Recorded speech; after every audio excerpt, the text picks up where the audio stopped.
Shalom, pemirsa yang diberkati oleh Tuhan. Bertemu kembali dalam seri pelajaran Sekolah Sabat. Untuk itu, mari kita berdoa. Bapa kami yang di sorga, kembali kami bersyukur kepadamu ya Tuhan. Berkat perlindungan Tuhan boleh menjadi bahagian kami. Saat ini kami akan gunakan waktu kami untuk belajar dari firman-Mu. Urapi kami dengan Roh Kudus-Mu, agar firman ini boleh menjadi berkat kekuatan bagi kami untuk menjalani kehidupan kami di dalam hidup ini. Terima kasih Bapa di sorga. Ampuni kami. Dalam nama Yesus berdoa. Amin. Pelajaran Sekolah Sabat Senin 3 April 2023. Judulnya adalah Kembalinya Anak Manusia. Wahyu 14 memuat ayat-ayat kunci sehubungan dengan pekabaran zaman akhir Tuhan kepada umatnya dan kepada dunia. Inti dari semuanya itu adalah kedatangan Yesus. Penggenapan janjinya bahwa kamu akan melihat Anak Manusia duduk di sebelah kanan yang Maha Kuasa dan datang di tengah-tengah awan di langit. Tertulis dalam Markus 14 ayat 62. Bacalah Wahyu 14 ayat 14. Apakah gelar yang digunakan untuk menggambarkan Yesus ketika dia kembali ke dunia ini? Wahyu 14 ayat 14 berbunyi demikian. Dan aku melihat sesungguhnya ada suatu awan putih. Dan di atas awan itu duduk seorang seperti Anak Manusia. Dengan sebuah mahkota emas di kepalanya dan sebilah sabit tajam di tangannya.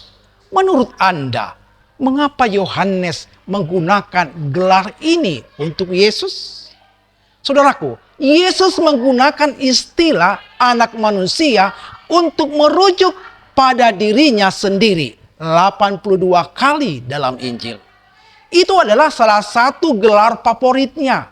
Dia menggunakannya sebagai ungkapan kasihnya kepada kita. Dia adalah juru selamat yang memahami kita, memiliki pengalaman dicobai, dan telah melewati pencobaan-pencobaan kita. Dia adalah anak manusia yang akan datang untuk membawa kita pulang ke rumah. Yesus yang datang untuk kita adalah Yesus yang sama, yang hidup di antara kita. Dia memenuhi syarat untuk menebus kita karena dia menjadi salah satu dari kita. Namun sebagai salah satu dari kita, dia menghadapi kemarahan penuh dari godaan iblis dan ya, dia menang. Apakah yang kita pelajari dari ayat-ayat kitab suci berikut ini dalam Matius mengenai Yesus Anak Manusia? Mari kita baca Matius 16 ayat 27. Sebab Anak Manusia akan datang dalam kemuliaan Bapanya diiringi malaikat-malaikatnya. Pada waktu itu ia akan membalas setiap orang menurut perbuatannya. Kemudian dalam Matius 24 ayat 27 ayat 30. Di ayat 27, sebab sama seperti kilat memancar dari sebelah timur dan melontarkan cahayanya sampai ke barat. Demikian pula lah kelak kedatangan Anak Manusia. Ayat 30, pada waktu itu akan tampak tanda Anak Manusia di langit. Dan semua bangsa di bumi ini akan meratap. Dan mereka akan melihat Anak Manusia itu datang di atas awan-awan di langit dengan segala kekuasaan dan kemuliaannya. Dalam Matius 25 ayat 31 dan 32 dikatakan demikian. Ayat 31. Apabila Anak Manusia datang dalam kemuliaannya dan semua malaikat bersama-sama dengan dia, maka ia akan bersemayam di atas tahta kemuliaannya. Di ayat 32. Lalu semua bangsa akan dikumpulkan di hadapannya. Dan ia akan memisahkan mereka seorang dari seorang, sama seperti gembala memisahkan domba dari kambing.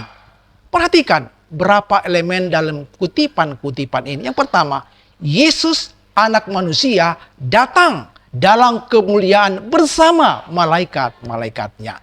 Yang kedua, dia akan memisahkan domba dan kambing. Pada dasarnya itu adalah penghakiman. Yang ketiga adalah nasib bangsa-bangsa dan seluruh umat manusia akan diputuskan untuk selama-lamanya. pikiran mengenai istilah anak manusia dan apakah yang dikatakannya tentang kemanusiaan Kristus. Walaupun Allah, dia menjadi salah satu dari kita, seperti kita, tetapi tidak seperti kita. Dia tidak pernah berdosa. Betapa menakjubkan harapan ini yang ditawarkan kepada Anda dalam hal satu, mengetahui kasih Allah bagi kita. Dua, untuk mengetahui bahwa dia dapat berhubungan dengan pergumulan Anda dan memberi Anda kemenangan atasnya. Tuhan memberkati. Mari kita berdoa. Terima kasih Bapa di sorga. Betapa indah firman Tuhan pada saat ini. Bagaimana Tuhan akan memisahkan domba dari kambing, orang benar dan orang yang tidak bertobat.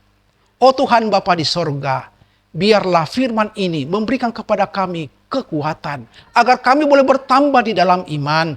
Dan bila mana Yesus datang, kami adalah bagian yang dipilih Tuhan untuk memasuki kerajaan Tuhan. Terima kasih Bapa di sorga. Di dalam nama Yesus kami berdoa. Amin.